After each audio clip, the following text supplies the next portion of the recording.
asyrafil anbiya'i wal mursalin sayyidina wa maulana Muhammadin wa ala alihi wa sahbihi ajma'in, amma ba'du. Qalu subhanaka la ilma lana illa ma 'allamtana innaka antal alimul hakim. Rabbi shrah li sadri wa yassir li amri wahlul 'uqdatam min lisani yafqahu qawli.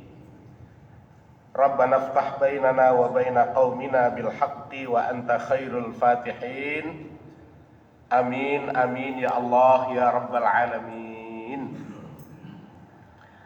Bapak-bapak, saudara-saudara hadirin jamaah salat maghrib dan jamaah majelis taklim di Masjid Jami' Babul Jannah, terutama TKM Bapak Haji Sukro beserta jajarannya,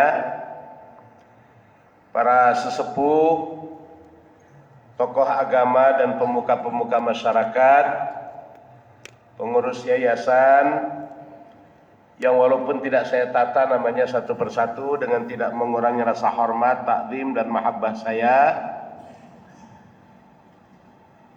Jamaah sekalian yang dimuliakan oleh Allah, mari sebelum kita lanjutkan kajian pada malam hari ini, kita awali dengan membaca Ummul Furqan suratul Fatihah. Semoga kita oleh Allah selalu diberikan kesehatan jasmani dan rohani, diberikan kemudahan atas usaha, upaya dan urusan-urusan kita. Yang sedang sakit diangkat penyakitnya oleh Allah Subhanahu wa ta'ala. Keluarga kita, sanak famili handai tolan, semoga selalu dibimbing oleh Allah agar berada di jalan yang diridhoinya sampai akhir hayat. Sementara saudara-saudara kita, orang tua kita, kakek nenek yang telah meninggal dunia, mereka mendapat curahan rahmat, maghfirah, kubur mereka dijadikan raudhah min riyadil jinan, dijauhkan dari hufratan min hufarin niran. Al-Fatihah biniyatil futuh wal munuh wal rusuh wa taubatin nasuh wa salahil jasadi war ruh ila hadratin Nabi Muhammadin sallallahu alaihi wasallam, thumma ila azwajihi wa ahli baitihi wa dzurriyyatihi wa ashabihi, thumma ila hadrati jami'il awliya was syuhada was salihin wal aimatir rasyidin wal ulama'il amilin wal mujahidina fi sabilillah, thumma ila arwahi abaina wa ummahatina wa ajdadina wa jaddatina wa a'mamina wa ammatina wa ikhwanina wa akhawatina wa akhwalina wa akhwalatina wa masyayikhina wa liman lahu haqqun alaina wa li jami'i ahlil qubur minal muslimina wal muslimat wal mu'minina wal mu'minat aina ma kanu min masyarikil ardi ila magharibiha syai'un lillahi lana wa lahum. Al-Fatihah. A'udzu billahi minasy syaithanir rajim. Bismillahirrahmanirrahim. Alhamdulillahi rabbil alamin, arrahmanir rahim, maliki yaumiddin, iyyaka na'budu wa iyyaka nasta'in, ihdinas siratal mustaqim, siratal ladzina an'amta 'alaihim ghairil maghdubi 'alaihim waladdallin. Rabbighfir lana wa liwalidayna, amin.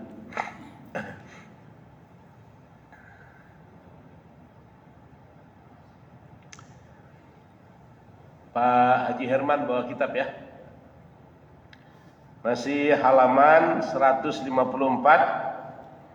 di hadis ke 197.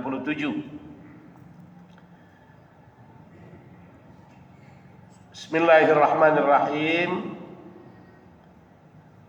An Ibni Mas'udin radhiyallahu anhu qala qala Rasulullah sallallahu alaihi wasallam a'zamu ayatin fil Qur'an ayatul kursi wa a'dalu ayatin fil Qur'an innallaha ya'muru bil adli wal ihsan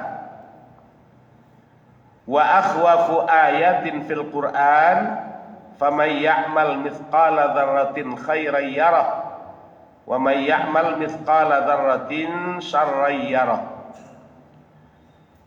Warja ayatin fil Qur'an ya ibadiyalladzina asrafu ala anfusihim la taqnatu min rahmatillah innallaha yaghfirudz dzunuba jami'an. Rawahu Asy-Syairazi. Kita lanjutkan bahasan yang kemarin berdasarkan hadis yang datangnya dari Abdullah bin Mas'ud. Sudah kita ceritakan sahabat yang bernama Abdullah bin Mas'ud, sering disebut dengan Ibnu Mas'ud. Ada Abdullah bin Umar disebut dengan Ibnu Umar. Ya, jadi yang namanya Abdullah jarang disebut namanya, tapi disebut orang tuanya. Ada Abdullah bin Abbas disebut dengan Ibnu Abbas. Abdullah bin Mas'ud mengatakan Rasulullah Shallallahu Alaihi Wasallam bersabda, ayat yang paling agung dalam Al-Quran adalah ayat kursi, yang kita semua sudah hafal ya. Allahu la ilaha illa huwal hayyul qayyum la ta'khudhuhu sinatu wa la naum lahu ma fis samawati wa ma fil ard man dzalladzi yashfa'u indahu illa bi idznih ya'lamu ma baina aydihim wa ma khalfahum wa la yuhituna bi syai'in min ilmihi illa bima syaa' wasi'a kursiyyuhus samawati wal arda wa la ya'uduhu hifdhuhuma wa huwal aliyyul azim. Cuma segitu aja. Tapi ada yang mengawalinya dengan wa ilahukum ilahu wahid. Ya boleh-boleh aja, tapi intinya ayat kursi yang itu tuh. Ada juga yang menambahkan nggak cukup sampai di situ, tapi dilanjut. La ikraha fiddin qad tabayyana rusdu minal ghai faman yakfur bit taghuti wa yu'min billahi faqad istamsaka bil urwatil wusqa lan fisama laha wallahu sami'un alim. Di situ ada Allahu waliyul ladzina amanu yukhrijuhum minadz zulumati ilan nur walladzina kafaru awliya'uhumut taghutu yukhrijunahum minan nuri ilaz zulumat ulaika ashabun nari hum fiha khalidun. Ada yang mengatakan wah kursi itu semua, nggak boleh sepotong-sepotong. Tapi yang muktamad mengatakan ayat kursi itu sampai wahuwal aliyul azim. Itu terdapat dalam surah Al-Baqarah ayat 255. Ya, kalau masalah terjemahan bisa dilihat ya di Quran masing-masing di rumah, atau Hafiz sekarang kan bisa nyimpan Al-Quran. Wa a'dalu ayatin fil Quran innallaha ya'muru bil adli wal ihsan. Ayat yang paling adil adalah firman Allah ketika Allah menyatakan innallaha ya'muru bil adli wal ihsan. Sesungguhnya Allah memerintahkan, dalam tafsir ya'murukum, memerintahkan kepada kalian semua bil adli, untuk berbuat adil, wal ihsan, dan berbuat kebaikan. Kemarin kita sudah beri gambaran. Yang namanya adil itu melaksanakan sesuatu sesuai perintah, tidak ditambah, tidak dikurang. Kita perintahkan kepada anak kita, nak, taruh gelas ini di pinggir meja, ditaruh pinggir. Itu namanya adil, melaksanakan perintah sesuai dengan apa yang diperintahkan. Ihsan, dia berbuat sesuatu yang punya nilai lebih untuk hal kebaikan. Ya. Nah, taruh gelas ini di pinggir meja. Anak tadi berpikir kalau saya taruh di pinggir nanti kesenggol jatuh, pecah. Maka ditaruh gelas itu di tengah. Yang penting letaknya masih di meja itu. Nah, meletakkan gelas di tengah itu bukan kesalahan, tapi justru berbuat agar punya nilai kebaikan. Pernikahan dalam agama yang penting ada calon mempelai laki-laki, ada calon mempelai perempuan, ada wali, ada 2 orang saksi, ijab qabul, sah, adil.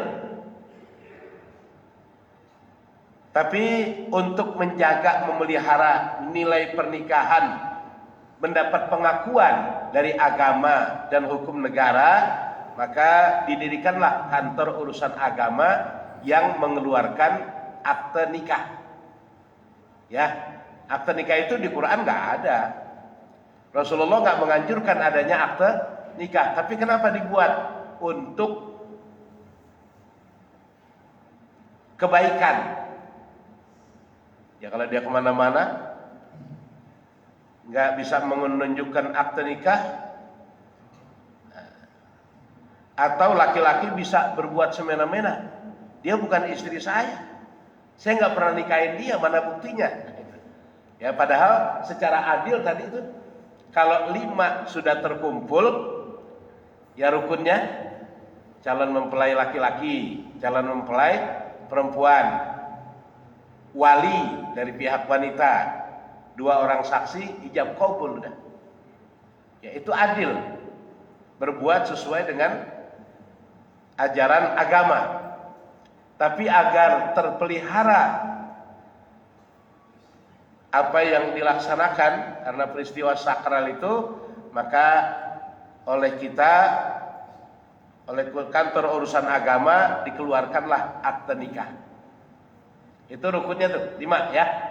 Kalau mahar itu nggak termasuk rukun, dia syarat. Ya syarat, nggak termasuk rukun. Biasanya kalau nggak ada syarat suka seret. Ya, yang namanya syarat itu kan nggak harus berat. Yang penting ada. Ini kadang-kadang ada orang tua yang memberatkan syarat. Rukun sebenarnya udah siap, sudah ada, tapi syaratnya ini. Ya kalau kamu mau ngelamar anak saya, nikahin anak saya, syaratnya mas kawinnya mobil Fortuner terbaru. Wah, itu bisa mundur. Yang namanya syarat, walaupun cuma sebentuk cincin dari besi kata Rasul, yang penting ada sebagai tanda ikatan. Dan sebelum nikah adanya tukar cincin itu nggak ada dalam agama. Ya, kalau khitbah ada.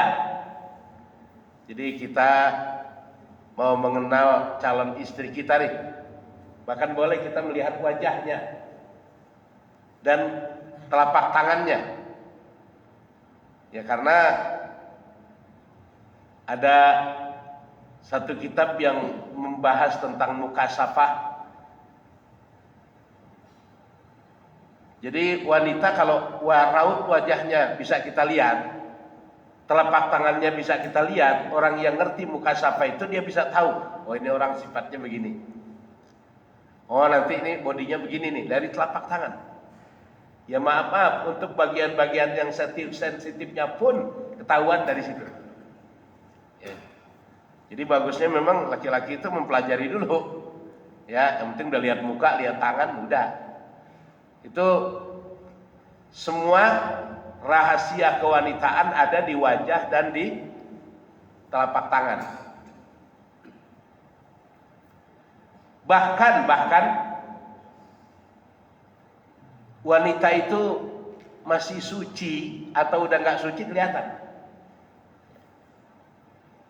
Dulu ada seorang ulama besar di daerah Mampang Perapatan. Dulu kan masih tanah itu, ya debu. Orang kalau lewat di situ perempuan nggak pakai sendal, bekas tanah yang diinjak itu debunya diambil, ini orang bisa tahu, wah ini udah nggak perawan lagi, ya, wah ini udah nggak suci lagi. Itu begitu hebatnya ilmu yang ada dalam agama Islam. Jadi nggak usah lihat telapak kakinya, nggak usah ngelihat tangannya, tanah yang diinjaknya aja, ini bisa tahu, wah ini yang lewat tadi udah nggak gadis lagi. Apa namanya, perawan masih, gadis masih, tapi perawan enggak gitu. Apa istilahnya? Gadis bukan perawan, apa namanya?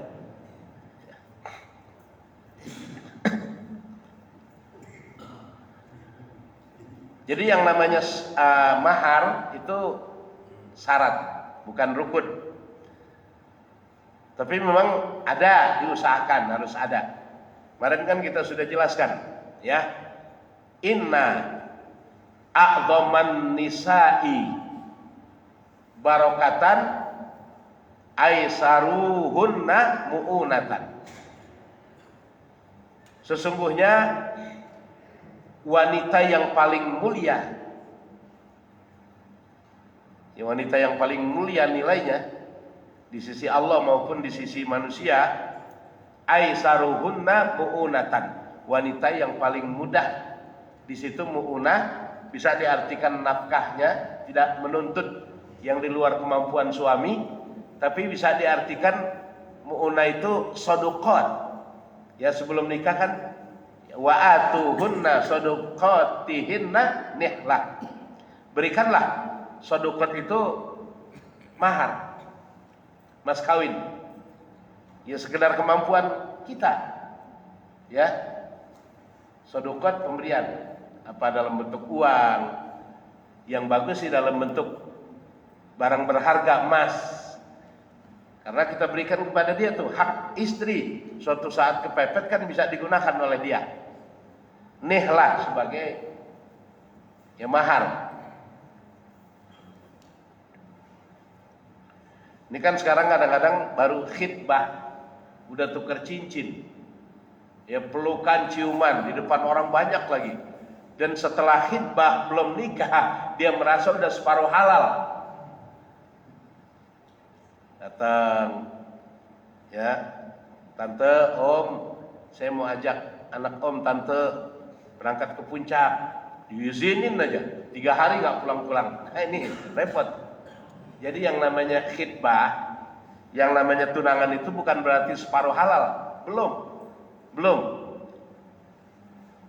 Kalau kita mau beli hewan buat kurban, kan sekarang boleh kita bayar separuh dulu, atau kita bayar penuh tapi kita tandain, ya, atau dikasih nomor 37, ini milik Pak Haji Herman. Itu kalau udah ditandain begitu, artinya nggak boleh ditawar sama orang lain. Nggak boleh ditawar sama orang lain, apalagi baru DP doang, ya, baru DP doang aja udah nggak boleh ditawar sama orang lain, apalagi dibayar penuh. Kadang-kadang salah kaprah di kita, yang dibesar-besarkan tunangan. Resepsi pertunangan itu seperti resepsi pernikahan, padahal resepsi pernikahan sendiri pun kalau bisa dibuat sesederhana mungkin. Jangan sampai wah nyewa hotel yang mahal, dia ditampilkan kemewahan segalanya, akhirnya 3 bulan 6 bulan rumah tangganya hancur berantakan. Yang paling baik, yang paling bagus itu aisaruhunna mu'unatan, yang paling sederhana nafkahnya, maharnya. Jadi maksud saya yang namanya adil itu begini. Nah, itu hukum syariat kita laksanakan secara benar, namanya adil. Kemudian kalau ada nilai tambah, nah itu namanya ihsan. Kalau kita bicara fikih, kita pakai sarung nutupin dengkul, ya. kemudian pusat kita ketutup, kita pakai kaos oblong, nggak pakai kopiah, sah sholat. Kalau jadi imam sah nggak? Sah, cuman kurang pantas.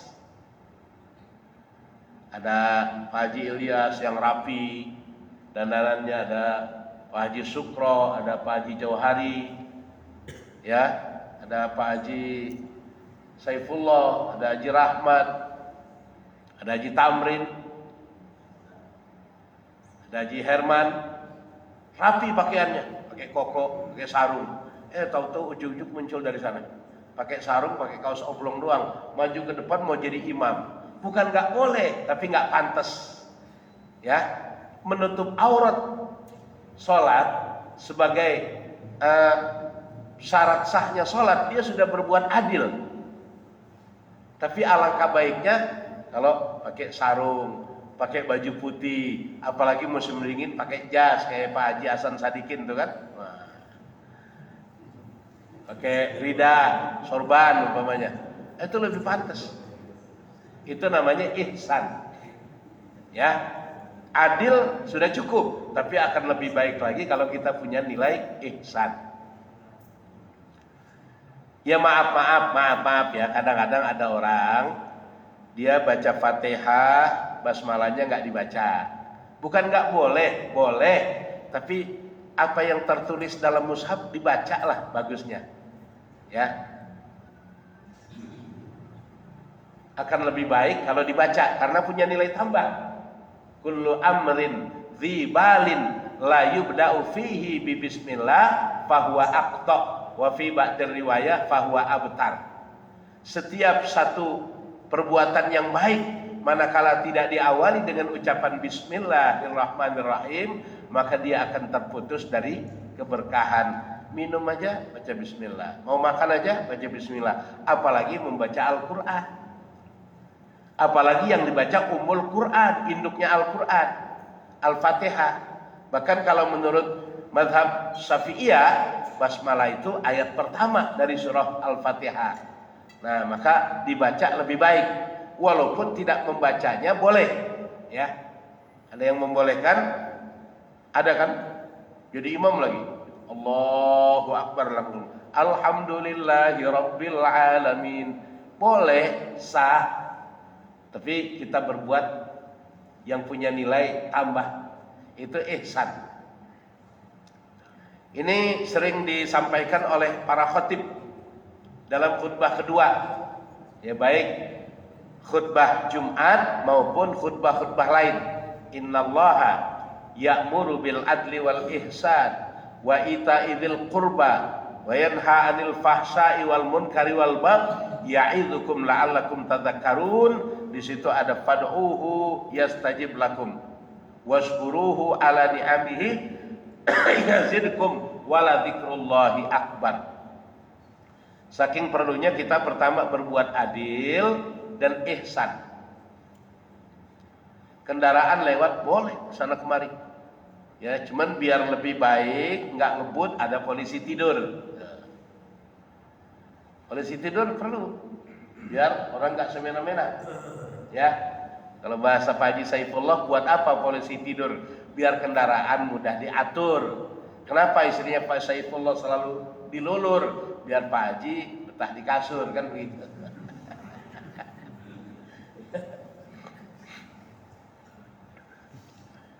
Nah, nggak cukup dengan polisi tidur, ada rambu-rambu. Itu kan rambu-rambu dalam rangka menegakkan, kalau dalam fikih namanya al-istihsan, agar punya nilai lebih baik lagi. Lalu berikutnya kata Nabi, wa akhwafu ayatin fil Qur'an famay ya'mal mithqala dzarratin khairan yarah wa may ya'mal mithqala dzarratin syarran yarah. Itu dalam surah Az-Zalzalah, ya. Ayat yang paling bikin manusia takut tuh. Famay ya'mal mithqala dzarratin khairan yarah. Siapa yang berbuat kebaikan walaupun sekecil dzarrah, Orang tua kita dulu mengartikan zaro itu biji sawi. Padahal kalau kita belah sawi, bijinya nggak kelihatan, ya. Dia sekecil atom barangkali ya. Atom kan kecil tuh. Atau apa lagi tuh? Molekul apa? Ya, bagian terkecil yang nggak bisa dibagi lagi. Sekecil itu kita lakukan kebaikan, ya roh akan diperlihatkan nanti nilai kebaikannya. Dan bukan 1:1, kita berbuat kebaikan kecil nanti pahalanya kecil, enggak. Ada Syekh Amin yang dari Madinah itu, guru besar di Madinah, siapa itu? Syekh Amin apa, dia mengarang kitab berjilid-jilid, dibagikan itu, di sana nggak dijual, saya lupa namanya. Dijelaskan Allah menjaga, memelihara nilai pahala kebaikan kita seperti seseorang memelihara hewan ternak. Kita melihara kambing satu, kita pelihara ya perempuan lagi besar, kita kawinin sama bandot, sama jantan, beranak. Begitu pahala kebajikan kita. Itu makna dari innallaha syakirun alim. Sesungguhnya Allah syakir, sangat berterima kasih kepada hambanya yang berbuat baik, alim, dan dia sangat mengetahui perbuatan baik itu ikhlas apa enggak gitu. Kadang-kadang ada orang kelihatannya perbuatannya baik tapi niatnya enggak ikhlas. Ya, sebagaimana dijelaskan, sudah kita jelaskan beberapa kesempatan yang lalu, ada orang waktu di dunia dia rajin sholat, ternyata di akhirat dia tidak dimasukkan ke dalam daftar orang-orang yang ahli sholat. Dia protes, ya Allah, di dunia saya rajin sholat, di masjid berjamaah, tengah malam tahajud, pagi duha. Malaikat bilang, kamu memang rajin sholat, tapi kamu sholat bukan mengharap ridho Allah, kamu mengharapkan yang lain. Padahal kalau urusan sholat, jam 10 hari Jumat sudah di masjid, ya kan bagus tuh, ya, pakaian rapi, jam 10 dari masjid. Meniatnya apa? Apa mau mamerin gamis baru? Apa dekat masjid ada janda baru 3 bulan? Ya. Jadi sesuatu yang baik, bagus menurut pandangan kita, belum tentu bagus menurut pandangan Allah. Malaikat bilang, kamu memang rajin sholat, tapi sholatmu bukan karena Allah, karena yang lain. Ya Allah, waktu di dunia saya rajin sedekah, zakat saya keluarkan, infak sedekah saya keluarkan, tiap bulan di rumah saya anak yatim, nggak kurang dari 100 orang saya kumpulin. Kok saya nggak termasuk ahli sedekah? Malaikat bilang, kamu sedekah bukan ikhlas semata-mata karena Allah, tapi karena tebar pesona, biar nanti kepilih. Ya, pilek kan bentar lagi pemilihan legislatif, biar kepilih jadi ya kepala daerah dan lain sebagainya. Kan sekarang lagi zaman-zamannya orang tebar pesona nih. Banyak lagi orang-orang yang jihad bahkan di jalan Allah, membela kebenaran. Mana pahala jihad saya? Saya nggak termasuk syuhada, orang yang meninggal di jalan Allah. Kamu jihad bukan membela agama Allah, tapi ada keperluan lain di sana. Nah, ketika kita ikhlas sekecil apapun akan diperlihatkan oleh Allah. Nah, nanti pahala yang kecil itu berkembang menjadi berlipat ganda. Wa may ya'mal mithqala dzarratin syarran yarah. Siapa yang berbuat kejahatan walaupun sekecil atom akan diperlihatkan balasannya. Nah, kalau untuk balasan kejahatan itu enggak dilipat gandakan. Ini maha adilnya Allah nih sama kita, hambanya. Ya, kalau menurut Syekh Amin apa itu saya lupa itu. Itu tanda syukurnya Allah kepada kita tidak seperti syukurnya kita kepada Allah. Kalau kita syukur kepada Allah, lidah mengucapkan alhamdulillah. Awalu qauli syukri alhamdulillah. Pertama kali tanda ucapan syukur itu ketika kita mengucapkan alhamdulillah, segala puji bagi Allah. Tapi yang dimaksud syukur dalam agama memanfaatkan nikmat sesuai dengan kehendak yang memberi nikmat. Kita diberikan mata sehat, bisa melihat. Nah, mata kita gunakan untuk membaca Al-Quran, memandang sesuatu yang kalau kita pandang bernilai ibadah, itu syukur. Kalau Allah diberikan nikmat mata yang kita pandang yang haram dulu, ya, cuci mata, bukan kita itu bukan syukur, bahkan bisa jadi kufur. Nah, Allah bersyukur kepada kita hambanya dengan melipat gandakan segala kebaikan yang kita lakukan. Kalau untuk kejahatan, satu dibalas satu. Ya, man jaa bil hasanati falahu asyru amsalihha. Siapa yang melakukan satu kebajikan, dia akan diberikan pahala yang berlipat ganda minimal 10. Bahkan dalam Al-Quran bisa jadi 700, ya 70 bisa jadi 700. Ya, bahkan di sana wallahu yudha'ifu liman yasha. Allah bisa melipat gandakan bagi siapa yang dikehendakinya. Allahu wasi'un alim. Allah Maha luas rezekinya, alim, tapi Maha mengetahui nilai hambanya melakukan itu ikhlas apa enggak. Jadi Allah memberikan lipat ganda. Wa man jaa bisayyi'ati fala yujza illa mislaha. Siapa yang melakukan satu kejahatan, tidak dibalas kejahatan itu kecuali sesuai dengan kejahatan yang dia lakukan. Ya, kalau hadis mengatakan al-jaza min jinsil amal. Balasan itu sebagaimana perbuatan hamba itu sendiri. Ya, nggak usah jauh-jauh di akhirat. Orang yang menunaikan ibadah haji atau umroh ke Baitullahil Haram, Mekah Madinah, itu kan miniatur akhirat. Apa yang dia lakukan di sini, dia lupa bertobat, di sana akan diperlihatkan balasannya. Waktu saya nengok teman saya pulang haji, yang lain tahu pulang, dia cerita sama saya, Pak kata, aduh benar apa kata Pak Ustaz, kenapa? Di Mekah atau di Madinah itu apa yang kita lakukan di sini dibalas. Emang apa yang ente alami? Kata dia, saya lagi sujud sholat, tahu duduk antara dua sujud gelap, bau lagi, ya. Apaan?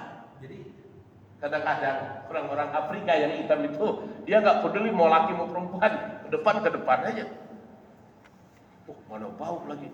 Begitu saya lihat orang Afrika perempuan, begitu saya bangun di dalam dia.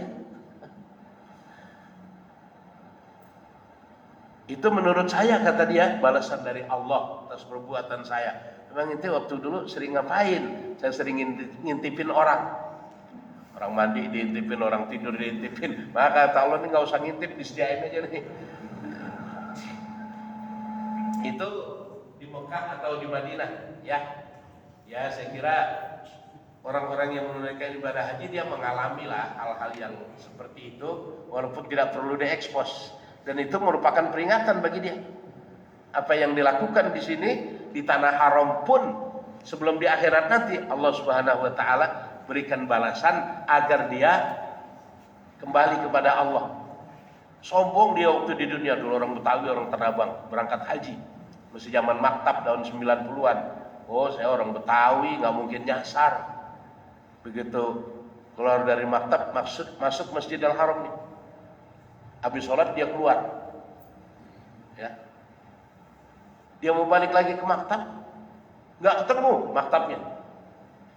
1 jam, 2 jam, bahkan udah masuk waktu asar belum ketemu. Habis sholat zuhur, udah mau maghrib baru ketemu. Waktu itu zaman Syekh kan, yang mutawibnya itu Syekh. Tuan Syekh, saya cari maktab saudara-saudara saya. Dari Indonesia nggak ketemu. Emang bagaimana mulanya? Kata dia, saya orang Jakarta. Orang Betawi biasanya kalau kemana-mana nggak pernah nyasar. Udah, ya, kamu sujud sama Allah, istighfar, banyakin. Sholat 2 rakaat, istighfar. Begitu dia sholat, istighfar. Begitu nengok, itu maktabnya. Jadi kesombongan, merasa paling tahu, langsung dihukum di sana. Itu di dunia. ya. Nah, di akhirat nanti perbuatan kejahatan itu dibalas sesuai min jinsil amal. Jenis amal perbuatan salahnya apa? Itu yang akan diterima balasannya. Enggak dilipat gandakan, enggak. Itu maha adilnya Allah Subhanahu wa ta'ala. Setiap satu kebaikan dilipat gandakan pahalanya 10 minimal. Kalau kejahatan 1. Cuman yang kita pertanyakan, apakah amal ibadah kita yang baik itu selalu diterima? Nah itu. Ya. Kalau diterima, oh alhamdulillah. Ada seorang syekh di Yaman, dia mengatakan, seandainya saya tahu setiap tasbih yang saya baca 1 saja dikasih tahu tasbih saya diterima oleh Allah Subhanahu wa taala, saya akan bersyukur dengan cara memberikan makan kepada seluruh penduduk di kampung ini. Kan tasbih kita sering baca tuh, ya pakai alat. Nah, kalau ditanya ini bukan tasbih, alat untuk menghitung tasbih. Ya. Ya apa namanya? Ketika setelah qobliyah fajar sampai fajar itu kan ada subhanallah bihamdihi subhanallahil azim astagfirullah 100 kali. 1 aja diterima, kata dia. Saya akan bersyukur kepada Allah, sebagai tanda syukurnya saya akan kasih makan penduduk sekampung ini. Dia nggak tahu ribuan kali dia baca apa diterima apa Allah apa enggak. Kalau 1 kali kebajikan diberikan pahala 10, setiap kebajikan diterima, luar biasa. Nah kalau kejahatan balasannya 1, karena kejahatan dosa pasti diterima, nggak mungkin ditolak. Ya, dia habis berbuat dosa, mudah-mudahan Allah nggak terima dosa saya, pasti diterima. Tuh. Ya makanya kita banyak-banyaklah berbuat baik, walaupun pahalanya banyak. 1 banding 10, karena kita nggak tahu diterima apa enggak. Dan jauhkan perbuatan salah, perbuatan dosa, karena sekecil apapun perbuatan salah nggak mungkin ditolak. Ya pasti nanti akan diperlihatkan apa yang kita lakukan sebagai kejahatan. Warja ayatin fil Quran, ya ibadiyalladzina asrafu ala anfusihim la taqnatu min rahmatillah. Innallaha yaghfiru dzunuba jami'an. Ya ayat pengharapan. Jadi dalam hidup ini kita harus tanamkan 2. Pertama khauf, rasa takut kepada Allah Subhanahu wa taala. Khauf. Yang kedua roja, berharap, selalu berharap. Kita banyak dosa, kita tobat, kita penuh harapan kalau tobat kita diterima. Kalau dosa kita bakal diampuni. Oh kalau kita tobat kita diterima, dosa kita diampunin. Dalam hadis qudsi Allah bilang, "Lau amiltumul khotoya hatta mala'atis sama, thumma nadimtum fataballahu alaikum." Seandainya kalian banyak berbuat dosa sampai langit penuh dengan dosa kalian, kemudian nadimtum, kalian menyesalinya, kemudian bertobat kepada Allah Subhanahu wa taala, fataballahu alaikum, Allah akan menerima taubatmu. Karena itu harus tanamkan rasa pengharapan, optimis, jangan pesimis. Ya dosa saya banyak bener nih, apa diterima tobat saya, apa diampunin? Kalau ada pertanyaan begitu, itu kan nggak optimis, namanya pesimis. Ayat yang membuat kita pesimis dalam Al-Quran itu bunyinya, ya ibadiyalladzina amanu, ya ibadiyalladzina asrafu ala anfusihim la taqnatu min rahmatillah. Wahai hamba-hambaku yang telah melampaui batas atas diri mereka, berbuat dosa, berzina, mabuk, pokoknya segala macam dosa dah. La taqnatu min rahmatillah. Janganlah kalian berputus asa dari rahmat Allah Subhanahu wa taala. Al-fajiru ar-raji rahmatallah. Itu dalam hadis. Fajir itu orang yang sudah banyak berbuat dosa. Ya, berzina iya, mabuk iya, judi iya, namanya fajir kalau laki-laki. Kalau perempuan fajirah. Al-fajiru, orang yang fajir, ya. Karena dalam Quran innal fujjaro lafi jahim. Innal abrara lafi naim wa innal fujjaro lafi jahim. Fujar itu jamak dari fajir. Orang yang banyak berbuat dosa. Lafi jahim, tempatnya di neraka jahim. Nah, al-fajir orang yang banyak berbuat dosa tapi ar-raji rahmatallah. Dia mengharapkan rahmat kasih sayang Allah Subhanahu wa taala, aqrabu indallahi taala minal abidil muqannit.